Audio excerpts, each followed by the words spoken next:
우리가 예수 그리스도를 믿고 이 땅을 살아간다는 것, 그것은 때로는 결코 쉽지 않는 인생길을 간다는 것을 의미하기도 합니다. 왜냐하면 믿음의 길은 우리가 흔히 생각하는 것과 같이요, 만사형통의 길이 아니기 때문입니다. 믿음의 길은 세상의 길과 다릅니다. 그래서 때로는 그 선택이 우리를 환난 속으로, 어려움 속으로, 또 고난 속으로 이끌어가기도 합니다. 믿음의 선택을 했기 때문에 겪는 숱한 어려움들이 있어요. 그것으로 인해서 감당해야 되는 고난이 분명히 있다는 사실입니다. 여러분, 다윗을 보십시오. 다윗은 사무엘에 의해서 이스라엘 왕으로 기름 부음을 받았습니다.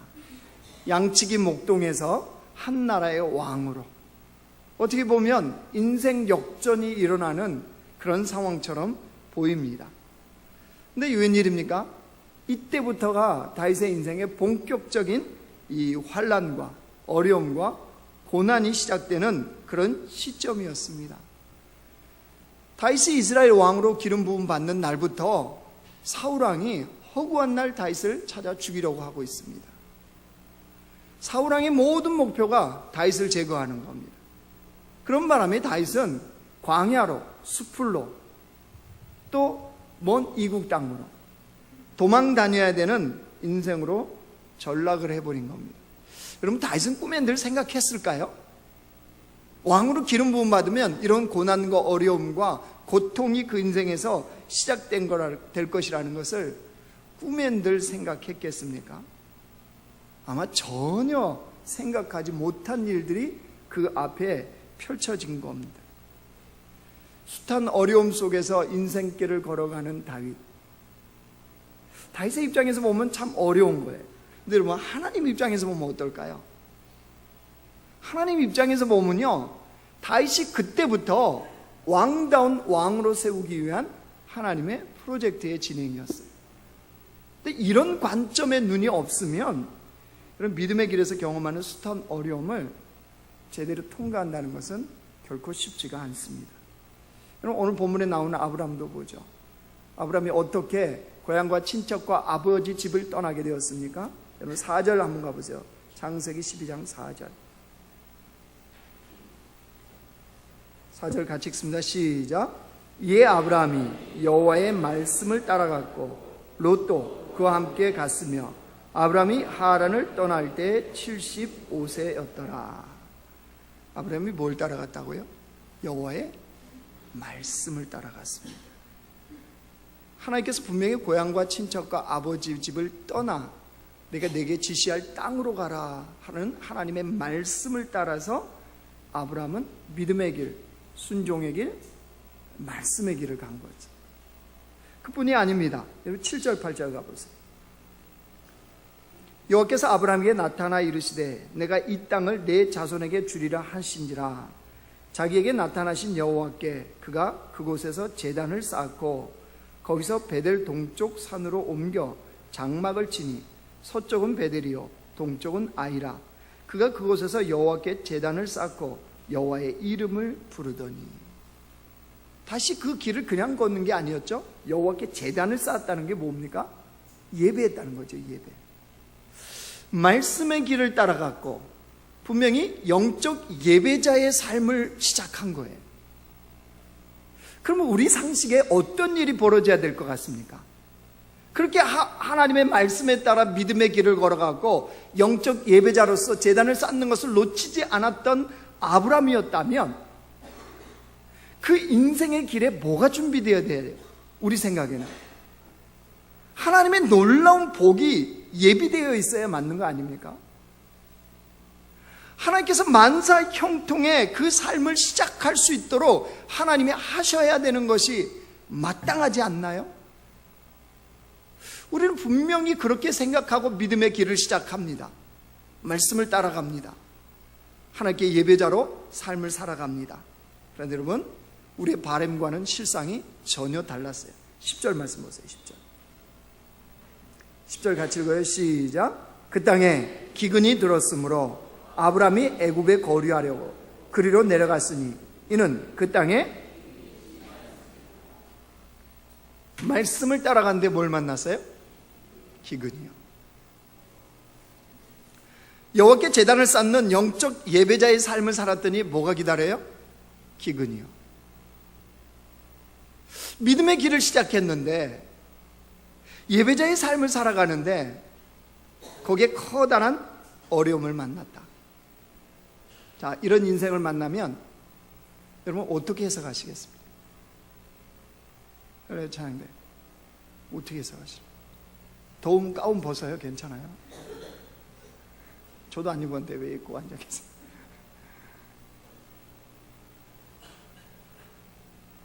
여러분, 자녀들이 이런 삶의 어려움을 만났다. 어떻게 자녀들한테 해석을 해주실래요?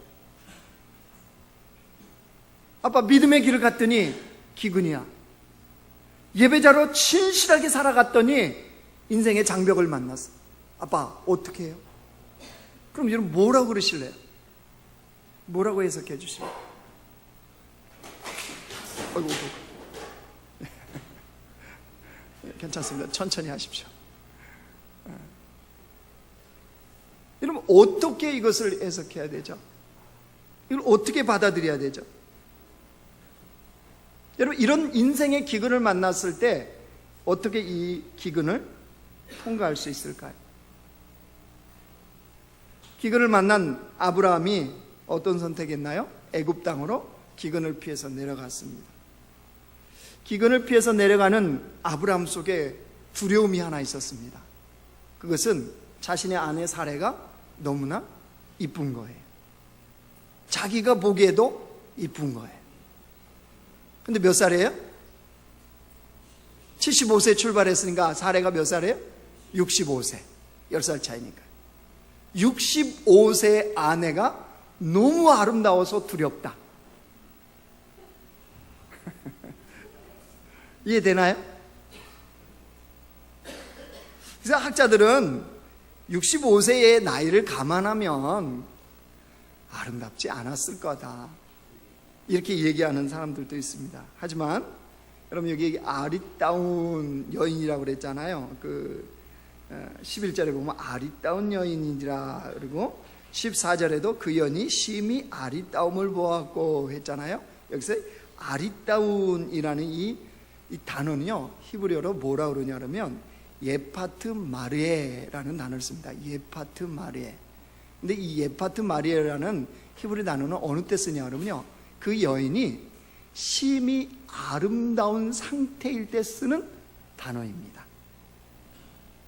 그러면 실제로 사례가 65세임에도 불구하고 아름다웠다는 거예요? 안 아름다웠다는 거예요? 아니, 그것도 잘 못 믿으시겠으면 바로 왕이 바보가 아니잖아요. 애굽에 이쁜 여인들이 없습니까? 그럼에도 불구하고 아브라함의 아내를 보고 그 사례를 아내로 취하려고 했잖아요. 아니, 바로의 고관들, 신하들도 역시 사례가 너무 이쁘다는 것을 누구에게? 바로 왕에게 알려줬잖아요. 그렇다면 이게 아브라함이 괜한 걱정을 하고 있는 것이 결코 아니라는 거예요. 그러면 아내가 아름다운데 왜 두렵습니까? 이걸로 따지면 여러분은 엄청 두려움을 느끼고 살아야 되죠. 동의가 안 되세요? 편하게 사세요 그러면.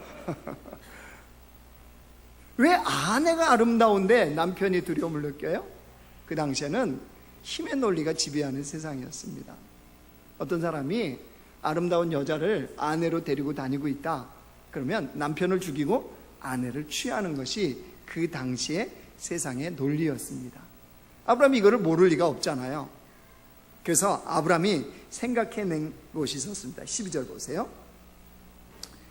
애굽 사람이 그대를 볼 때에 이르기를 이는 그의 아내라 하여 나를 죽이고 그대는 살리리니 원하건대 그대는 나의 누이라 하라.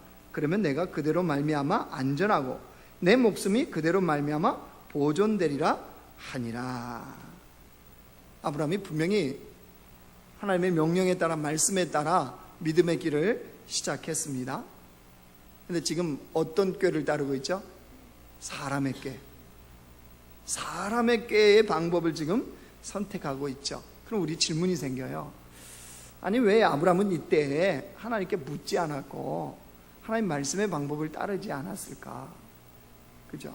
분명히 말씀을 따라서 출발을 했다며요. 그럼 말씀을 주님께 묻고 듣고 갔으면 됐지 않았나? 이런 질문이 생길 수 있어요. 근데 여러분, 우리 이해해야 되는 것이 아브라함이 이제 막 말씀을 따라가는 삶을 시작했단 말이에요. 이제 막 믿음을 따라가는 삶을 시작하는 첫 세대가 된 거예요. 주님의 음성을 듣고 아무도 가보지 않는 그 길을 걸었던 아브라함이라는 사실을 우리가 이해하고 염두해야 돼요. 여러분, 신앙생활 막 시작하자마자 은혜 받고 성숙한 그리스도인으로 살았죠? 할렐루야. 찬양대 분, 예수 믿자마자 그 자리에 앉았죠? 우리 모습 봐도 알잖아요. 믿음으로 출발해도 좌충우돌 하잖아요. 그럼 집에 가면 뭐라고 그래요? 당신 오늘 교회 갔다 왔어? 남편이 꼭 걸고 너무 태클 거잖아요. 태클. 그죠? 그게 예수 믿는 거야? 그게 교회 갔다 온 거야? 이러지 않습니까? 왜 그렇죠? 우리의 그 연약함이 거기서 넘어지고 무너지는 모습이 있단 말이에요. 근데 아무튼 이 일 때문에 아브라함은요, 자신의 꾀 때문에 목숨은 건지긴 건져요. 근데 누굴 빼앗길 뻔했어요? 아내 사례를 빼앗길 뻔했잖아요. 여러분, 이게 구원의 역사에서 큰일 날 뻔한 겁니다. 사실은 하나님의 계획은 아브라함과 사라잖아요. 거기서 약속의 자녀가 나와야 되는데 이 하나님의 놀라운 계획을 지금 깡그리 망가뜨릴 뻔했던 사건이 돼요. 아무튼 이 사건을 경험하면서 아브라함이 철저하게 깨달았던 게 뭘까요? 아, 내가 무지 연약한 사람이구나. 나는 정말로 연약한 사람이구나 라는 실상을 보지 않았을까요? 그러면서 자신이 정말로 믿음의 길, 말씀을 따라가는 예배자의 삶을 시작했지만 자신이 삶의 안정감을 어디에서 찾으려고 하고 있는 자신의 모습을 여실히 본 겁니다. 그럼 아브라함은 삶의 안정감을 어디서 찾으려고 했나요? 사람에게. 무슨 말이냐? 사람은 인생에 어려움을 만나면요, 그가 뭘 의지하는 사람인지, 무엇을 붙잡고 살아가는 사람인지가 여실히 드러납니다. 평상시에는 모릅니다. 좋을 때는 몰라요. 근데 인생의 위기를 만나면 그가 진짜 무엇을 의지하는 사람인지가 딱 드러납니다. 아브라함이 인생의 위기 딱 만나니까 어떤 사람으로 드러났습니까? 자신의 힘, 자신의 꾀, 이것으로 생명을 지킬 수 있다고 생각하는, 아브라함은 그러니까 자신으로부터 나오는 생각과 자신의 꾀가 삶의 안정감으로 줄 수 있다고 생각했던 사람이다. 여러분, 그게 되어졌나요? 안 되어졌죠. 인생을 더 불안하게 만들었죠. 실패로 이끌어갔습니다. 영국이 브렉시트 EU 탈퇴하냐 마냐 이래갖고 투표해갖고 탈퇴 결정했잖아요. 어떻게 돼가고 있습니까 지금? 혼란 그 자체죠. 예전에도 여러분 대통령 찍어놓고 잘 못하니까 그런 말도 했다며요. 내가 그 찍은 내 손을 지져야 된다고. 영국 EU 탈퇴 결정했던 사람들이 지금 엄청난 혼란 속에 있는 거 아시죠? 그것 때문에 세계 경제도 지금 바짝 긴장하고 있지 않습니까? 도대체 영국은 왜 EU를 탈퇴하려고 했나요? 영국이라는 존재, 영국이라는 나라로서의 그 강한 나라를 세우고 싶은 자신들의 계산 아니었겠어요? 여러 가지 계산이 거기 깔려 있었겠죠. 그래서 마침내 결정했어요. 탈퇴하기로. 그런데 지금 벌어지는 혼란은 뭐냐 말이에요. EU를 탈퇴함으로 말미암아서 삶의 안정감을 누리려고 했겠죠. 영국을 더 영국답게 세운다고 자신들은 나름대로 생각을 했겠죠. 근데 그게 안 되어졌잖아요. 아니, 안 되고 있잖아요 지금. 자, 형태는 다릅니다. 우리도 분명히 삶의 그 어떤 것을 통해서 삶의 안정감을 누리려고 하고 있다는 거 아세요? 어떤 사람은 물질을 통해서 삶의 안정감을 찾으려고 합니다. 어떤 사람은 건강을 통해서 삶의 안정감을 누리려고 그래요. 어떤 사람은 미래, 안정된 미래가 보장된 거, 이게 자신의 삶에 안정감을 준다라고 생각을 합니다. 여러분, 분명한 것은 하나님 외에 다른 것으로 안정감을 찾으려고 하면요, 인생을 반드시 실수하게 돼 있습니다. 믿음의 길은 하나님 외에 그 어떤 것도 기댈 것이 없다는 것을 믿고 살아가는 삶입니다. 여러분, 아브라함이 이걸 철저하게 이 진리를 깨달은 것. 그런데 아브라함이 이렇게 자충우돌하는 이때 하나님 뭐 하셨나요? 기근 속에서 아내를 누이라고 속이는 이때에 하나님 뭐 하고 계셨어요? 여러분이 하나님이라면 여러분 아브라함을 어떻게 하시겠습니까? 근데 하나님은 아브라함을 전혀 책망하지 않으십니다. 책망했다는 게 하나도 없어요. 지금 오히려 누구를 책망하고 계세요? 바로왕을 책망하잖아요. 바로왕이 무슨 잘못을 했습니까? 이쁜 여자인걸. 그 당시 다 그게 힘의 논리가 지배하는 세상이었는걸. 근데 아브라함은 전혀 책망받지 아니하고요, 하나님은 오히려 바로왕만을 책망하십니다. 그리고 아브라함의 삶에 하나님의 능력으로 문제를 해결해 가십니다. 17절 보세요. 여호와께서 아브라함의 아내 사레의 일로 바로와 그 집에 큰 재앙을 내리신지라. 누구의 집에 재앙을 내렸어요? 바로왕이요. 바로왕과 그 신하들에게 재앙을 내렸. 그럼 하나님이 지금 뭘 보여주시나요? 하나님 우리에게 보여주시는 게 뭡니까? 하나님 지금 아브라함에게 뭘 보여주고 계시는가요? 네가 믿고 따르는 하나님, 네가 말씀을 따라 쫓아갔던 하나님이 얼마나 신실하신 분이신지를 주님은 드러내시는 거예요. 그 신실한 하나님께서 기근도 하나님의 선물로 바꾸시기에 능하신 하나님이심을 주님은 지금 아브라함에게 철저히 보여주는 거예요. 여러분, 아브라함이 받았던 선물이 뭐예요? 표면상으로 보면 겉으로 드러나는 거는 아내를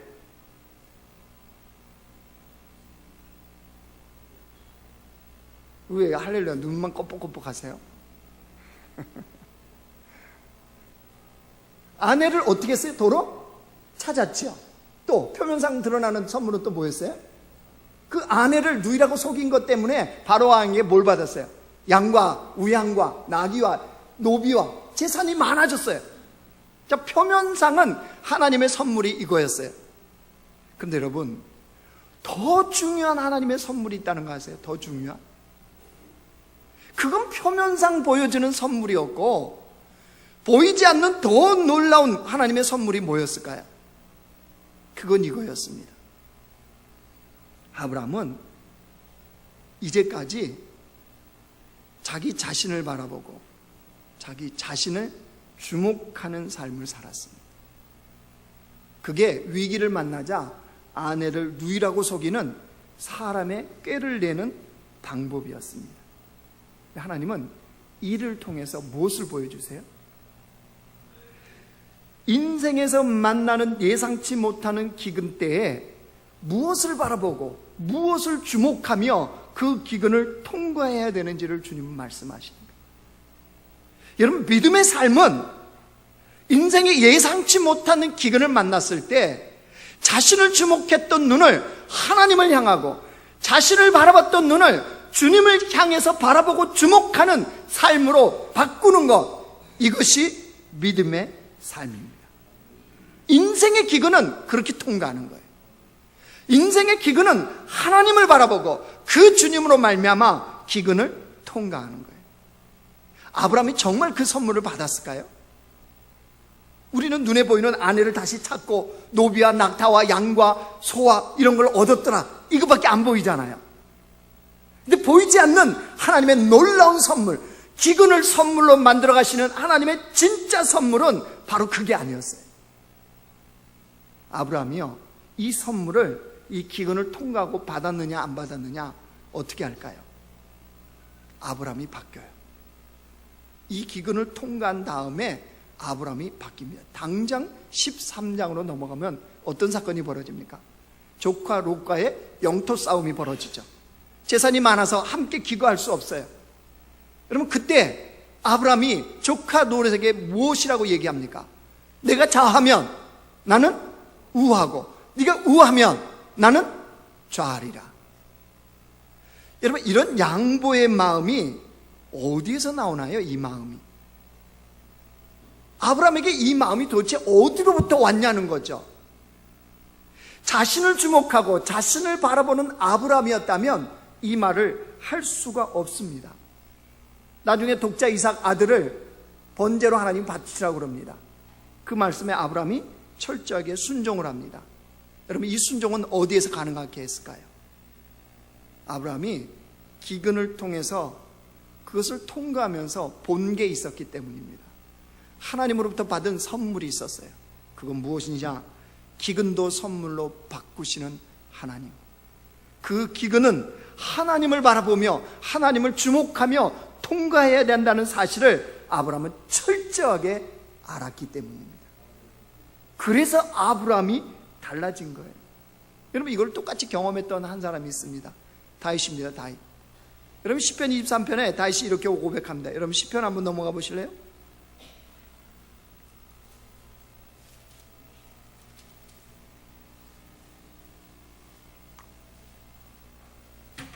시편 23편이요.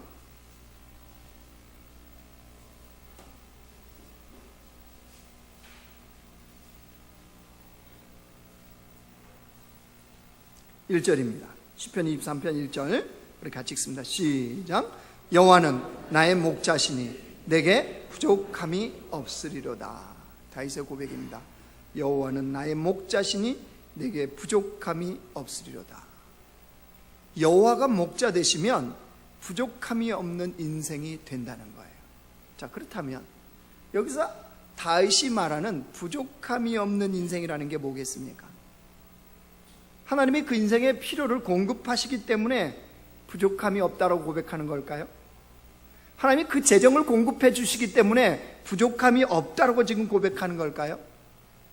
하나님이 어려움을 만나면 어려움을 해결해 주시기 때문에 부족함이 없는 인생이라고 고백할까요? 여러분, 그건 아닙니다.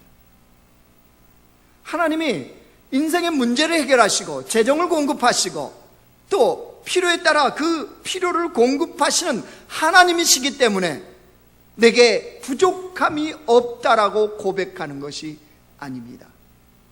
여호와를 목자로 삼았다는 것은 다윗의 인생의 진정한 만족과 진정한 기쁨은 오직 하나님이시라는 고백입니다. 그 하나님만이 자신을 채울 수 있고 그 하나님만이 자신을 만족하고 그 하나님만이 자신의 모든 것이 되신다는 고백입니다. 그 주님이 나의 목자 되어주시면 다른 거는요 괜찮다는 거예요. 부족해도 괜찮고 어려움이 있어도 괜찮고 환난이 있어도 괜찮다는 거예요. 그게 여호와는 나의 목자시니 내게 부족함이 없으리로다 라고 하는 고백입니다. 부족한 상황 만나면요, 숱한 어려움 만나면요, 여호와를 목자로 삼으면 어떤 일이 벌어져요? 그 속에서 자유함이 있어요. 가난해도 자유해요. 부유해도 자유해도, 건강 있어도 자유해요. 건강을 잃어버려도 자유한 거예요. 왜죠? 여호와가 목자 되심을 고백하는 인생이기 때문입니다. 그런 다윗이 뭐라고 고백해요? 여러분 23편 6절 보세요. 6절.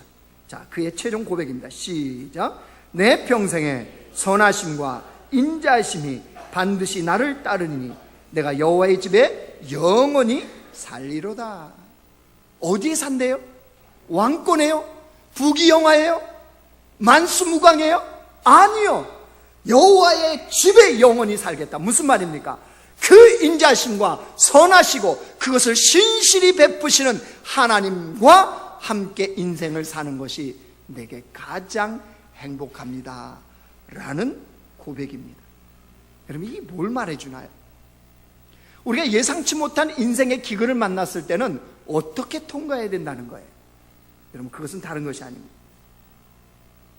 믿음의 길을 걷는다는 것, 말씀을 따라서 살아간다는 것, 이것은 어떤 상황에서도 하나님만 보여지는 인생을 사는 거예요. 무슨 말이냐? 여러분, 하나님께서 우리 인생에 부으실 때가 있습니까? 없습니까? 있죠. 하나님께서 이것저것 풍성하게 부을 때가 있습니다. 그래서 인생이 풍부한 상태에 이를 때가 있습니다. 그때도 그에게 그 풍성함이 보여지는 것이 아니라 그 풍성케 하시는 누가? 하나님이 보여지는 인생을 사는 거예요. 인생이 때로는 가난할 때가 있죠. 궁핍할 때가 있습니다. 그 궁핍함에 놓여져 있을 때 내 삶을 통하여 나의 궁핍이 드러나는 것이 아니고 그 궁핍의 상황에서도 보여지는 하나님, 하나님이 드러나는 것이 믿음의 삶이요, 인생의 기근을 통과하는 삶의 방식이라는 사실입니다. 그렇기 때문에 진짜 믿음의 사람은요, 진짜 말씀을 따라가는 삶은 정말로 기근을 통과하고자 하는 주의 백성의 삶은 그 인생에 보여지고 나타나고 드러나는 것이 하나님이시라는 사실입니다. 이것이 기근을 통과하는 방식입니다. 2014년 3월 달에요, 미국의 애틀란타에서요, 한 9살 난 소년이 납치를 당했습니다. 윌리 미릭이라는 9살 소년이었습니다. 이 소년이 유괴범에게 붙잡혀 간지 3시간 만에 풀려나는 사건이 있었어요. 근데 이 사건은 이렇습니다. 2014년 3월 저녁에 집 앞에서 윌리가 놀고 있었습니다. 근데 갑자기 차 한 대가 오더니 그 놀고 있는 윌리를 납치해서 가버린 겁니다. 유괴당한 거죠. 유괴당했는데 이 아이가 어떤 아이였느냐? 어릴 때부터 예수님을 잘 믿는 할머니 밑에서 양육을 받았답니다. 그래서 다른 아이들은 비디오 게임이나 이런 것을 즐기는데 윌리는 뭘 즐겼냐 그러면 성경 공부를 좋아했대요. 9살. 그리고 찬송 부르기를 굉장히 좋아했답니다. 유괴범에게 혼자 잡혀서 이제 애틀란트 그 시내를 이렇게 돌고 있습니다. 얼마나 두려웠겠어요. 9살 난 애가. 처음에는 굉장히 두려웠대요. 근데 좀 시간이 지나니까 괜찮아져서 그 아이가 찬양을 부르기 시작했답니다. 평상시에 좋아하는 복음성가 모든 찬양을 하나님께 라는 이 찬양을 부르기 시작했대요. 유괴범이 앞에 앉아서 운전하는데 듣기 좋았겠어요? 싫었겠어요? 싫었죠. 막 화를 내면서 조용히 해라. 근데 이 아이가 조용히 하라는 소리를 듣고 그래도 계속 찬양했답니다. 근데 찬양을 하면 할수록 마음이 막 담대해지더래요. 그래서 더 크게 불렀답니다. 드디어 유괴범이 질렸습니다. 어떻게 할까? 이 아이를 데리고 애틀란타 시내를 3시간을 빙글빙글 돌았는데 도저히 찬양을 부르는 그 아이에게 질려가지고 그 골목 모퉁이에 이 아이를 조용히 내려놓고 유괴범이 도망쳐 버렸어요. 이 소식이 이제 정규 뉴스 방송에 나오게 됐죠. 이 소식을 들었던 그래미상을 시상했던 헤즈콰이 워커라는 이 가수가 그 뉴욕에서 애틀란타로 비행기를 타고 찾아왔어요. 이 아이를, 윌리를. 그래서 교회에서 이 아이가 불렀던 모든 찬양을 하나님께 라는 곡을 같이 부른 거예요. 거기 있는 들었던 모든 사람들이 감동을 받았어요. 근데 진짜는 윌리의 고백입니다. 이 9살 난 아이의 고백. 그 아이가 뭐라 그러냐면요, 이렇게 고백해요. 저는 항상 하나님께서 제가 어디를 가나 함께 하신다고 생각해요. 제가 침대에 있을 때도 하나님께서는 저를 보고 계시고, 제가 차 이쪽에 앉아 있을 때 저쪽에서 나를 보시는 것 같아요. 예수님이 여전히 저와 함께 하시고 일하시고 계시는 한, 그 다음이요, 그 다음 고백 보세요. 진짜 놀라운 고백입니다. 저에게 어떤 일이 일어나도 아무 상관없어요. 몇 살짜리요? 90살이요? 9살.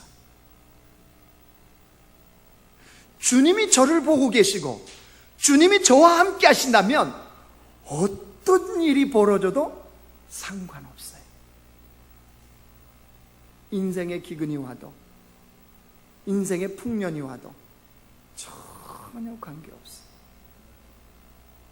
여러분, 이것이 믿음의 사람들의 모습 아닐까요?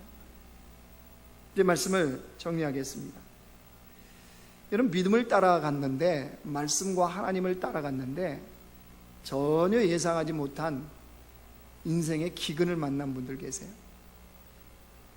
인생의 그 기근을 만나서 여러분 지금 곤란한 상황에 처해진 분들 계십니까? 그때는 사람의 꾀를 내는 게 아닙니다. 어떻게 벗어날까? 어떻게 빨리 벗어날까 하는 사람의 꾀를 낼 때가 아닙니다. 예상치 못한 인생의 기근을 만났을 때 여러분 기억하십시오. 기근은 잠시 잠깐입니다. 잠시 잠깐. 근데 그 기근을 통해서 하나님은 기근을 바라보고 내 자신을 주목하고 내 자신을 바라보고 있는 우리의 눈이 누구를 향해서요? 하나님을 향해서 주목하고 그 주님을 바라보는 자로 바뀌기를 원하세요. 그래서 우리의 삶이 믿음의 길을 가다가도요, 좌충우돌할 수 있어요. 넘어질 때도 있습니다. 실수할 때도 있습니다. 왜요? 우리 연약하잖아요. 우리는 다 연약한 사람들입니다. 그래서 믿음을 붙잡고 가다가도 엎어질 때가 있어요.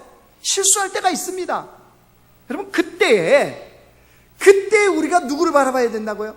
하나님을 보며 그 기근을 통과하는 거예요. 그 어려움을 통과하는 거예요. 하나님은 그것을 믿음의 삶이라고 인정해 주시는 거예요. 말씀을 따라간다고, 믿음의 삶을 걸어간다고, 예배자의 삶을 살아간다고 그래서 인생에서 아무런 실수도 없고 아무런 엎어짐도 없고 아무런 넘어짐도 없다. 아니요, 주님은 우리에게 그런 것을 요구하신 적이 없어요. 왜 아브라함을 여기에 기록해서 보여주실까요? 다윗은 넘어진 적 없습니까? 아브라함은 넘어진 적 없습니까? 요셉은 넘어진 적 없습니까? 여러분, 하나님의 사람 치고 믿음의 길을 걸어가다 안 넘어진 사람이 어디 있어요? 다 우리와 똑같은 성경을 가진 사람들이에요. 그런데 무엇이 다른 거죠? 사람의 꾀로 계속적으로 걸어가는 것이 아니라 그렇게 실수하고 넘어진 그때에 나를 바라보고 기근을 바라봤던 우리의 눈과 마음을 하나님을 향해서 들고 하나님을 바라보고 하나님을 주목하는 것으로 바꾸는 것, 이게 바로 믿음의 삶이요, 기근을 통과하는 방법이라는 사실입니다. 여러분, 주님을 향해서 우리의 눈을 들고 주님을 주목해서 하나님과 함께 기근을 통과할 수 있는 주님의 복된 백성들 되시길 주님의 이름으로 축원합니다.